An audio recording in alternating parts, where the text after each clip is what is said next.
सल्तनत उस्मानिया, इसकी बुनियाद के बारे में कहा जाता है कि वो एक मोहब्बत की दास्तान पर रखी गई थी, उस्मान गाजी और बाला खातून की। लेकिन ये जो मशहूर कहानी हम सब सुनते हैं, इसमें सच कितना है और फसाना कितना? आइए आज इसी राज से पर्दा उठाते हैं जिसने तारीख का धारा ही बदल दिया। तो सबसे बड़ा सवाल यही है, क्या ये मोहब्बत की कहानी सिर्फ टीवी ड्रामों की बनाई हुई है, या फिर इसके पीछे कोई गहरी तारीखी हकीकत है जिसने वाकई एक अजीम सल्तनत को जन्म दिया? चलें आज हम मिलकर इसी सवाल का जवाब ढूंढते हैं।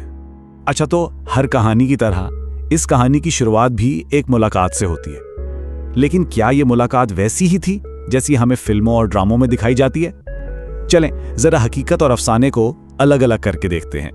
देखें, जो आम कहानियां मशहूर हैं उनके मुताबिक तो उस्मान गाजी बाला खातून की सादगी और जहानत को देखकर पहली ही नज़र में उन पर फिदा हो गए थे और उन्होंने फौरन ही उनसे शादी का फैसला कर लिया था। लेकिन तारीख हमें कुछ और बताती है, और सच पूछें तो ये कहानी को और भी ज्यादा दिलचस्प बना देती है। बाला खातून कोई आम लड़की नहीं थी, बल्कि वो उस्मान के अपने मुर्शिद और उस्ताद शेख अदीबाली की बेटी थी। तो ये जो ताल्लुक था ना, इसने पूरी कहानी को एक बहुत ही गहरा और रूहानी रंग दे दिया। और बात यहीं खत्म नहीं होती। उस्मान की इतनी दिलचस्पी के बावजूद शेख अदीबाली ने शुरू में अपनी बेटी के रिश्ते के लिए साफ इनकार कर दिया था। जी हाँ, पहली कोशिश में ये रिश्ता नहीं हो पाया। तो शादी से इनकार के बाद कहानी एक नया और बहुत ही हैरत अंगेज मोड़ लेती है। एक ऐसा मोड़ जिसका ताल्लुक एक ख्वाब से है, एक ऐसा ख्वाब जिसने सब कुछ बदल कर रख दिया। जरा मंजर को तस्वुर में लाएं। एक रात उस्मान शेख अदीबाली के घर ठहरे हुए हैं और इसी रात वो एक ऐसा ख्वाब देखते हैं जो सिर्फ एक ख्वाब नहीं था, बल्कि आने वाले मुस्तकबिल का एक इशारा था। तो इस ख्वाब में उस्मान ने क्या देखा? उन्होंने देखा कि शेख अदीबाली के सीने से एक चांद निकलता है और सीधा उनके यानी उस्मान के सीने में दाखिल हो जाता है, और फिर उनके जिस्म से एक बहुत बड़ा एक अजीम शान दरख्त उगता है जिसकी शाखें फैलते फैलते पूरी दुनिया पर छा जाती हैं। जब उस्मान ने यह ख्वाब शेख अदीबाली को सुनाया तो उन्होंने जो ताबीर बताई वो तारीख बदलने वाली थी। उन्होंने कहा कि उस्मान, अल्लाह ने तुम्हें और तुम्हारी आने वाली नस्लों को दुनिया पर हुकूमत के लिए चुन लिया है, और मेरी बेटी बाला इस सफर में तुम्हारी शरीके हयात बनेगी। इस ख्वाब ने ना सिर्फ शादी का रास्ता खोला, बल्कि उस्मान की हुक्मरानी को एक खुदाई सनद भी अता कर दी। अच्छा, अब यहाँ पर कहानी में एक और किरदार का जिक्र आता है और अक्सर लोग इस वजह से थोड़ा उलझन का शिकार हो जाते हैं, और वो नाम है मालहून खातून का। तो आइए इस तारीखी इख्तिलाफ को भी जरा समझ लेते हैं। तो यहाँ पर ना मुअर्रिखीन के दो बड़े नजरियात हैं। कुछ का ख्याल है कि बाला खातून और मालहून खातून दरअसल एक ही शख्सियत के दो नाम थे, लेकिन दूसरा नजरिया यह है कि ये दो अलग अलग खवातीन थीं। बाला शेख अदीबाली की बेटी थीं और मालहून उमर बेनामी एक सरदार की बेटी थीं, और ज़्यादातर जो पुराने तारीखी ज़राए हैं वो इसी दूसरे नज़रिए की तरफ इशारा करते हैं।